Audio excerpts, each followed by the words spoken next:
नमस्कार, आप देख रहे हैं इंडिया टीवी में हूं पिनाज त्यागी। दिल्ली की चुनावी जीत के बाद प्रधानमंत्री नरेंद्र मोदी ने अपने अगले टास्क को भी तय कर लिया है और वो है बिहार का चुनाव। इसी साल नवंबर में बिहार विधानसभा के चुनाव होंगे। असल में मोदी को दिल्ली चुनाव जीतने के बाद बहुत बड़ा बूस्ट मिला है। अक्सर लोकसभा चुनाव के बाद मोदी हरियाणा और महाराष्ट्र तो जीतते आए थे, लेकिन बिहार में जाकर गाड़ी अटक जाती थी और फिर बंगाल भी हार जाते थे। लेकिन इस बार नरेंद्र मोदी ने लोकसभा चुनाव के बाद हरियाणा, महाराष्ट्र जीता और अब दिल्ली का चुनाव भी जीत लिया है। इसलिए मोदी ने अपनी पार्टी के लिए बिहार के साथ साथ बंगाल का भी टारगेट सेट कर लिया है। ऐसा लगता है कि अब दिल्ली के बाद मोदी का ये विजय रथ रुकने वाला नहीं है। मोदी कैसे राष्ट्रीय राजनीति का नक्शा बदलने वाले हैं, इसी पर देखिए ये पूरी रिपोर्ट।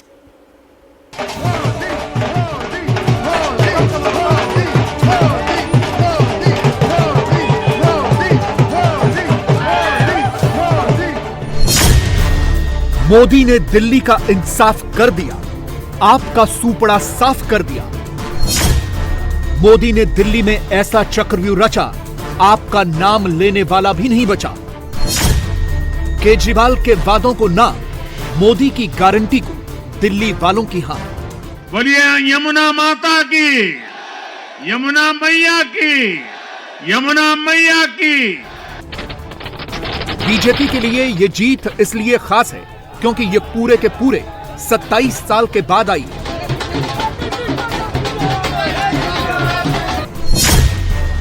उन्नीस 1998 में जब बीजेपी हारी थी तो दिल्ली की मुख्यमंत्री सुषमा स्वराज थी। शीला दीक्षित ने बीजेपी से सत्ता छीनी थी और 3 दिसंबर 1998 को दिल्ली की मुख्यमंत्री बनी थी। तब से लेकर अब तक यानी 8 फरवरी 2025 तक 27 साल हो गए, 9,565 दिन हो गए, 314 महीने हो गए, 1,366 हफ्ते हो गए और अब जाकर बीजेपी को दिल्ली की सत्ता मिली और यह भी नरेंद्र मोदी के ही कार्यकाल में संभव हुआ। इन 27 सालों में देश की राजनीति से लेकर बीजेपी की पॉलिटिक्स और लीडरशिप तक सब बदल गई। इन 27 सालों में बीजेपी ने अटल आडवाणी के दौर से मोदी शाह के दौर में न सिर्फ प्रवेश किया बल्कि वो इस वक्त सबसे बड़ी जायंट किलर बन गई है और दिल्ली में जो काम अटल आडवाणी नहीं कर पाए वो काम मोदी शाह ने कर दिखाया। इसीलिए बीजेपी के लिए ये जीत बहुत बड़ी है। हाल के सारे राज्यों के चुनावों से भी बड़ी जीत है। वो इसलिए क्योंकि बीजेपी ज्यादातर राज्यों में अपनी सरकारें बना चुकी है, लेकिन देश की राजधानी होने के बावजूद बीजेपी दिल्ली नहीं जीत पाती। बीजेपी को हिंदी प्रदेश की पार्टी कहा जाता है, बीजेपी को नॉर्थ इंडिया की पार्टी कहा जाता है। बीजेपी ने एक एक करके हिंदी हार्टलैंड के सारे राज्यों पर कब्जा किया। एमपी, छत्तीसगढ़, राजस्थान और उत्तराखंड जैसे राज्यों में तो वो पहले से ही सरकार में थी, लेकिन मोदी के आने के बाद बीजेपी ने हरियाणा पर पहली बार कब्जा किया। सबसे बड़े राजनीतिक प्रदेश यूपी पर काबिज हुई, लेकिन इन सब के बावजूद दिल्ली एक ऐसा राज्य था जो बीजेपी के पास नहीं था। भले ही वो क्षेत्रफल में और आबादी के लिहाज से छोटा राज्य हो, पूर्ण राज्य भी न हो, लेकिन उसकी महत्ता बहुत बड़ी है। इसीलिए दिल्ली में सरकार बनाना बीजेपी के लिए बहुत जरूरी भी था और महत्वपूर्ण भी। लोकसभा चुनाव के उसकी जीत के बाद हमने पहले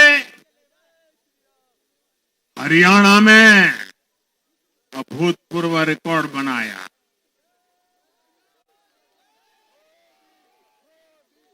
फिर महाराष्ट्र में नया रिकॉर्ड बनाया, अब दिल्ली में नया इतिहास रच गया है। लेकिन सवाल है कि बीजेपी ने यह कैसे संभव करके दिखाया, क्योंकि 10 सालों से तो मोदी की भी सरकार है, केजरीवाल की भी सरकार है। पिछले 10 साल में दिल्ली ने यही ख्याल रखा कि जब लोकसभा की बात हो तो 7 सीटें बीजेपी को देनी है और जब विधानसभा की बात हो तो अरविंद केजरीवाल को बंपर बहुमत देना है। लेकिन इस बार आम आदमी पार्टी के लिए कहां गड़बड़ हो गई कि दिल्ली वालों ने केजरीवाल को सिर्फ 22 सीटों पर ही समेट कर रख दिया और बीजेपी को 48 सीटें दे दी। इसकी मेन वजह तो रही भरोसे का खत्म होना। अरविंद केजरीवाल पर यह आरोप हमेशा ही रहेगा कि उन्होंने दिल्ली वालों के भरोसे का कत्ल किया। केजरीवाल एक नई तरह की पॉलिटिक्स की बात कहकर राजनीति में आए थे। भ्रष्टाचार के खिलाफ थे, वीआईपी कल्चर के खिलाफ थे, आम लोगों की बात करते थे। दिल्ली वालों ने उन पर इसीलिए 10 से 12 साल तक भरोसा करके रखा कि उन्हें लगता था कि ये आम नेताओं जैसे नहीं हैं, कुछ अलग हैं। लेकिन अरविंद केजरीवाल बाकियों जैसे ही निकले। शराब घोटाले में भ्रष्टाचार के ही आरोप में जेल गए, जमानत पर छूटे, आलीशान बंगला बना दिया जैसे शीश महल कहा गया। देश बदलने आए थे, लेकिन दिल्ली के इंफ्रास्ट्रक्चर का बुरा हाल कर दिया और यही दिल्ली वालों के भरोसे का कत्ल हुआ। जिस पार्टी का जन्म ही भ्रष्टाचार के विरुद्ध हुए आंदोलन से हुआ हो, वही भ्रष्टाचार में लिप्त हो गई। ये देश की ऐसी पार्टी बनी जिसके मुख्यमंत्री, मंत्री भ्रष्टाचार के आरोप में जेल गए, जो खुद को ईमानदारी का सर्टिफिकेट देते थे और दूसरों को बेईमानी का मेडल देते घूमते फिरते थे, वो खुद भ्रष्टाचारी निकले। ये दिल्ली के भरोसे के साथ बहुत बड़ा धोखा था। शराब घोटाले ने दिल्ली को बदनाम किया। स्कूल और अस्पताल में हुए घोटालों ने गरीब से गरीब को परेशान किया और ऊपर से अहंकार इतना कि जब दुनिया कोरोना से निपट रही थी तो ये आपदा वाले शीश महल बना रहे थे। इन आपदा वालों ने अपने हर घोटाले को छिपाने के लिए रोज नई नई साजिशें रची। लेकिन अब दिल्ली का जनादेश आ चुका है। मैं गारंटी दे रहा हूं, पहले विधानसभा सत्र में ही सीएजी की रिपोर्ट सदन में रखी जाएगी।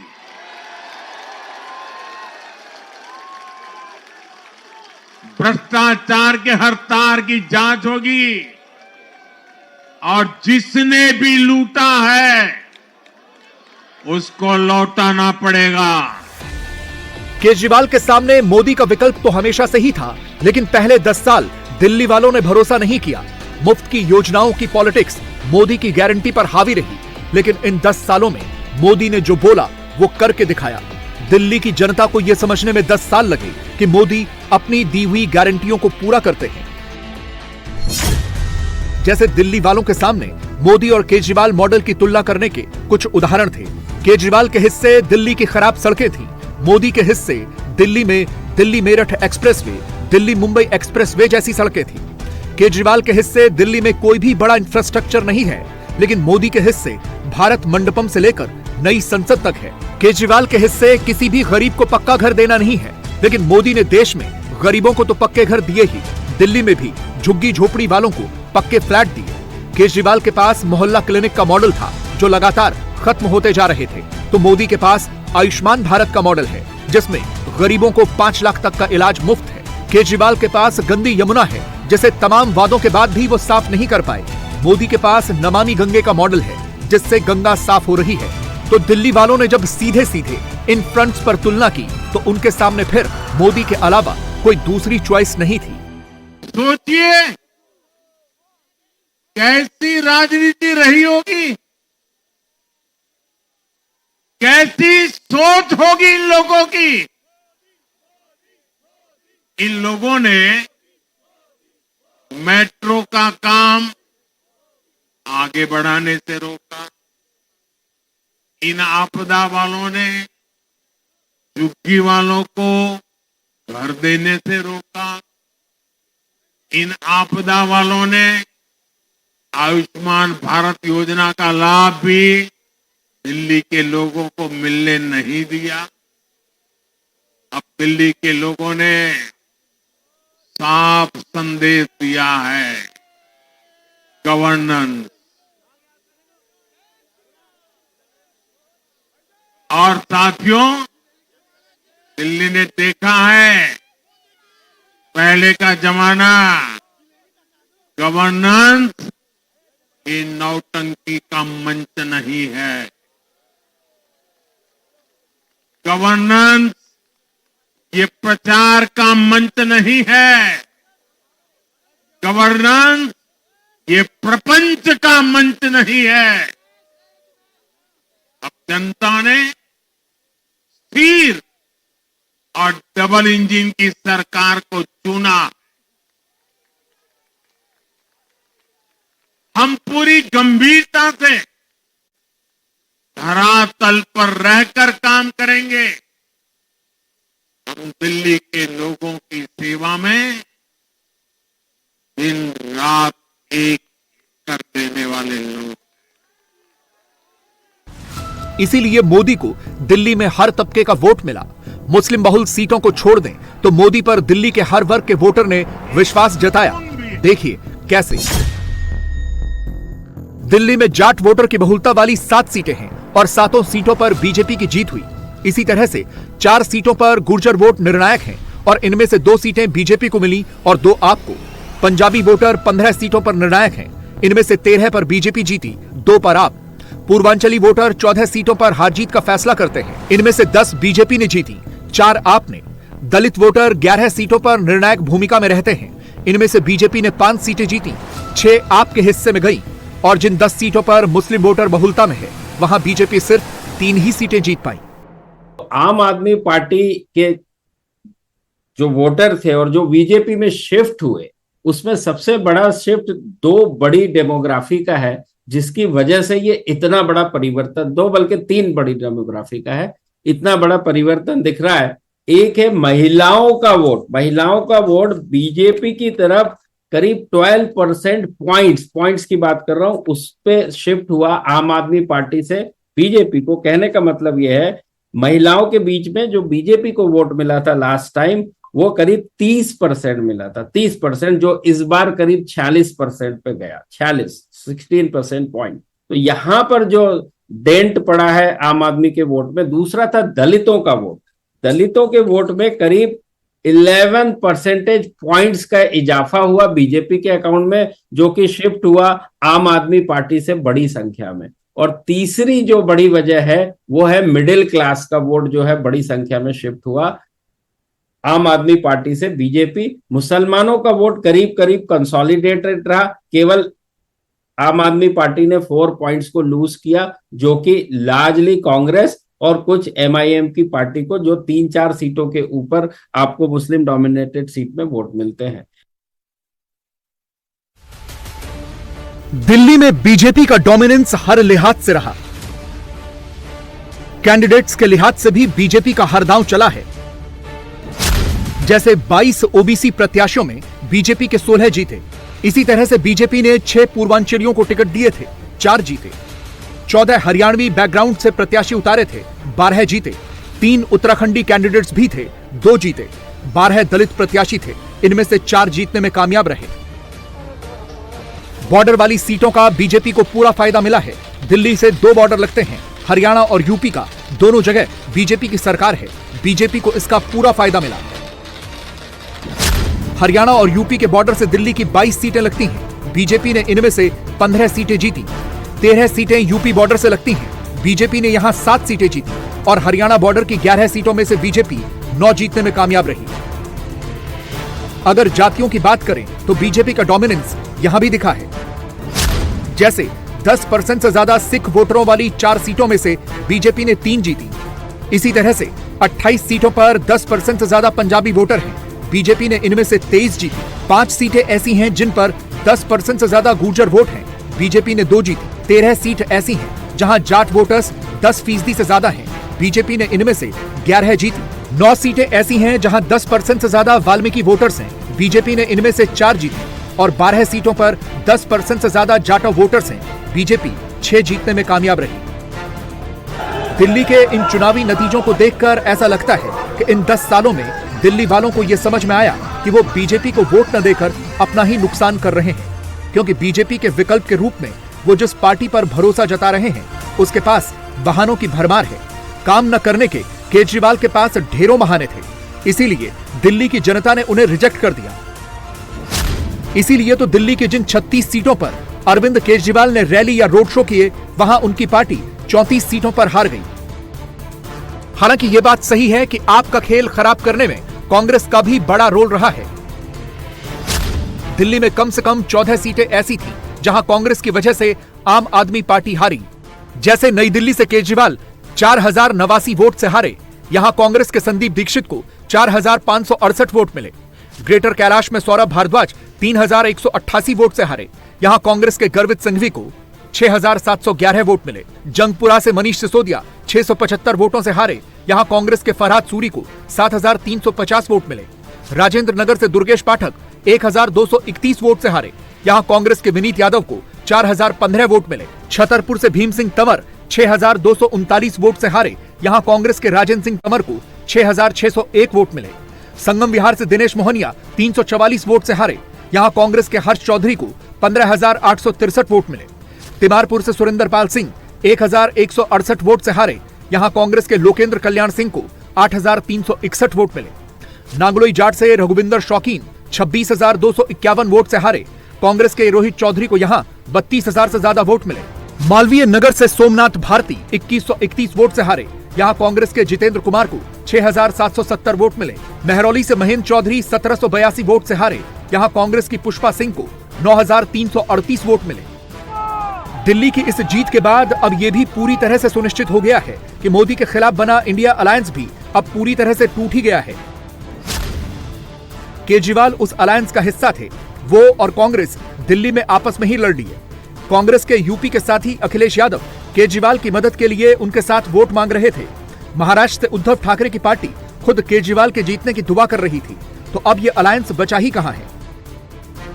इंडी वालों को यह एहसास हो रहा है कि जिस वोट बैंक को उन्होंने कांग्रेस से छीना है, अब कांग्रेस उसे वापस पाने में जुटी है। इसलिए दिल्ली में हमने देखा इंडी के ही दलों ने एकजुट होकर कांग्रेस को हैसियत बताने की कोशिश की, अपने वोट बैंक को रोकने की कोशिश की। ये मीडिया वालों को पता नहीं समय नहीं मिला, अब तो समय ही समय है उनके पास। इंडी गठबंधन पूरा दिल्ली में कांग्रेस के खिलाफ मैदान पे उतरा था, और फिर भी क्या हाल हुआ देखिए, दोनों तरफ। साथियों, वो कांग्रेस को रोकने में तो सफल रहे, लेकिन आपदा को बचाने में कामयाब नहीं हो पाए। और इसके साथ ही कांग्रेस के खाते में एक और शर्मनाक हार आ गई। यह बात अलग है कि कांग्रेस अपनी हार पर दुखी होने के बजाय केजरीवाल की हार से खुश है। लेकिन दिल्ली में 70 सीटों में से 67 सीटों पर कांग्रेस की जमानत जब्त हो गई। सिर्फ बादली, नांगलोई जाट और कस्तूरबा नगर से ही कांग्रेस की जमानत बच पाई। बाकी राहुल गांधी के खाते में यह 90वीं चुनावी हार है। राहुल गांधी पहली बार 2004 में अमेठी से सांसद बने थे। 2013 में उन्हें कांग्रेस का वाइस प्रेसिडेंट बनाया गया था। राहुल 2012 में हुए यूपी चुनाव के समय से ही एक्टिव हो गए थे। तब से लेकर अब तक कांग्रेस 90 चुनाव हार चुकी है। इनमें लोकसभा और विधानसभाओं के चुनाव भी शामिल हैं। कांग्रेस को कड़ा संदेश दिया है। दिल्ली के चुनाव में कांग्रेस ने 0 की डबल हैट्रिक लगाई है। देश की राजधानी में देश की सबसे पुरानी पार्टी का लगातार दिल्ली में 6 बार से खाता नहीं खुल रहा है, और ये लोग खुद को पराजय का गोल्ड मेडल देते फिर रहे हैं।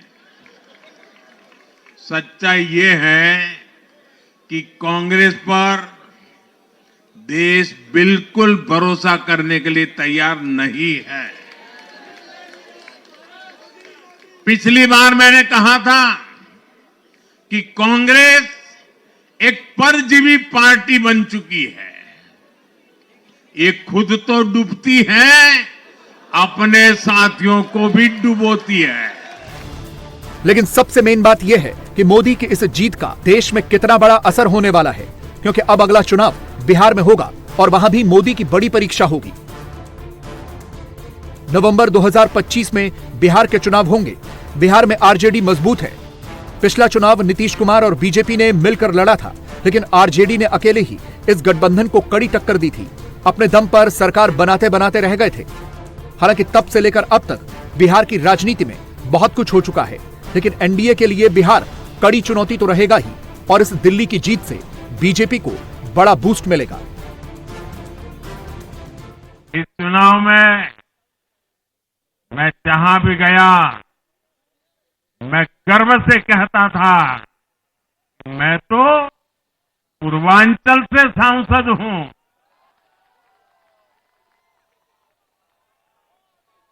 ये पूर्वांचल से मेरा अपनेपन का रिश्ता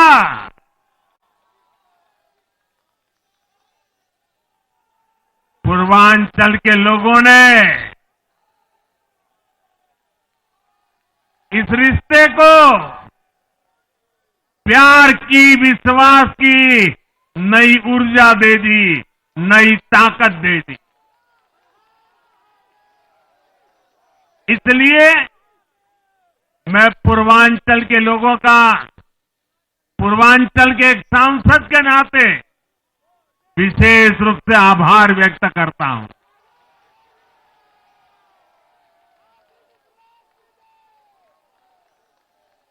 जब हर एक का साथ मिलता है